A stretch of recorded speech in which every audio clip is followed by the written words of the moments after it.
بسم الله الرحمن الرحیم. یو ځل بیا محمد اویس پښتو چینل ته هرکلی.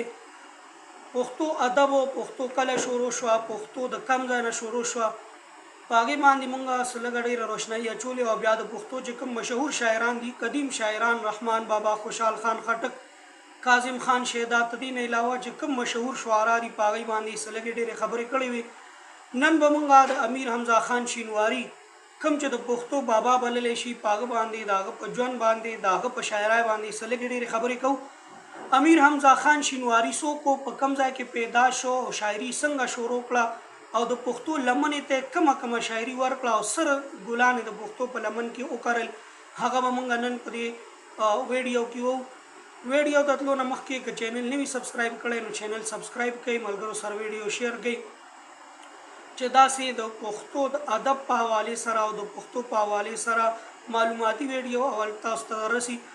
نو امیر حمزه خان د ملک میرباز خان په کور کې د دسمبر په میاشت کې په کال 1909 کې اوسېږي او خپل تعلیم د وړوکوالي د 5مه پورې په خپل کلي کې حاصل کو. بیا د 5م نه بعد په اسلامیه کالجیټ پېښور کې داخله واغسته، خو ولې تعلیم یې تر 10م کې نیمګړی پرېښودو. وجه د هغې دا وه چې تعلیم ته یې ډډې نه لګېدې، او پښتو شاعرۍ سره او د کوم شاعرانه مزاج چې نو دا د 5م نه د دې د وجې نه چې کله دی زلمی شو او ځوانۍ ته ورسېده، نو د په وینا کې د په شاعرۍ کې انتهایي پختګي وه، انتهایي مضبوطوالی و. خو ولې دا له هغه وخت و چې په دغه وخت کې د صرف او صرف د اردو شاعري کوله او د پښتو شاعرۍ ته لاس نه وروړی.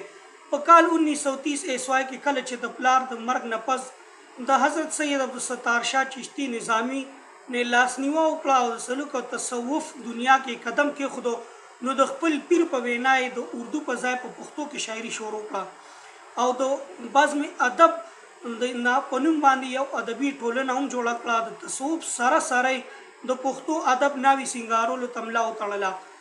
حمزه بابا نه یوازې د نظم په شکل کې پښتو ژبې ته ښکلا ورکړه، بلکې د نثر په میدان کې هم د پښتو ادب یو نه هېرېدونکی احسان یې وکړو. هغه د یو لوی پایې شاعر، ډرامه‌نګار، انشا پرداز، نقاد، ناول نویس، عالم او صوفي و. په هر میدان کې کامیابي حاصله کړه، خو په شاعرۍ کې چې کوم نوم پیدا کړ د هغې مثال نشته. شاعري ډېره معیاري او په طول باندې پوره شاعري ده، او په شاعرۍ کې هم په ګڼو اصنافو باندې ازمایښت کړی دی، په ګڼ اصناف یې څېړلي دي.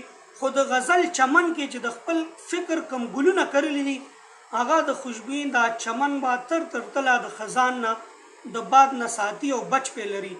ځکه خو که ورته بابا غزل وویلی شي نو دا مبالغه نه وي، بلکې دا به د حمزه بابا حق وي.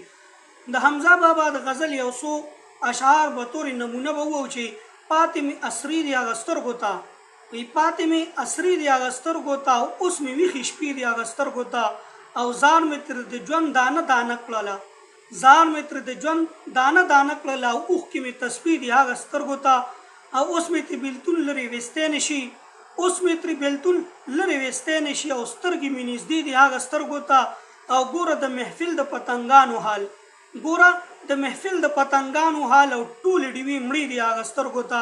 داسې قسمه شاعري د په طول پورا، قافیه، ردیف، بحر و بند په هر لحاظ سره د هغه شاعري یو مکمله او احسنه شاعري ده.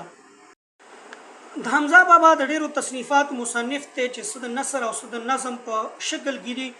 د نظم چې کوم اولنۍ شعري مجموعه وه هغه غزونه، او د دې نه علاوه بون، یون، بهیر، سپرلیپ، عینکې، د زړه آواز او پریونې دایم د اشعارو مجموعې دي. د نثري فنپارو کې تجلیات، تذکرة ستاریه، د خوشحال بابا یو شعر، نوی پښتون، انساني انا او پوهه، نوې چاپې او ژوند شامل دي. له دې نه علاوه حمزه بابا په سلونو ډرامې هم لیکلي دي چې وخت په وخت د ریډیو نه نشر شوي دي. څه لیکونه یې لا اوس هم نه دي چاپ شوي دي. یو صوفي شاعر په حیث باندې حمزه بابا په کلام، تصوف، رنګ عارف دی. د سلوک په دنیا کې د وحدت الوجود قایل دی. د دې نه علاوه د غزلو په دنیا کې تاسو ته ما ووایي حمزه بابا ته بابا غزل ویل کېږي. د غزل په دنیا کې د هغه ثاني نشته او د هغه مثال نشته. په خپلو غزلو کې نوي نوي تشبیهات او نوي نوي استعارات داسې په ښایسته طریقې او داسې په ښکلي انداز باندې بیان کړي دي چې د هغې مثال نشته. لکه یو ځای کې وایي چې زیر دیم زلفو له مخ په تمه، زیر دیم زلفو ته د مخ په تمه، زه د هندوانو نه کشمیر غواړمه. دلته د تورو زلفو تشبیه د هندوانو سره او د محبوب د ښکلي مخ تشبیه د کشمیر سره ورکړې ده او څومره په ښایسته انداز یې ورکړې ده.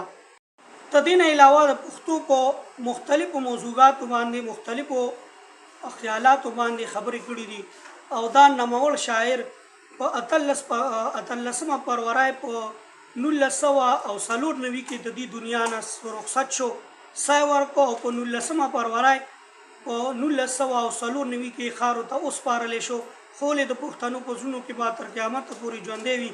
یو ځای کې وایي چې وایي اغیار چې د دوزخ ژبه ده، وایي اغیار چې د دوزخ ژبه ده او زه به جنت ته د پښتو سره ځم. السلام.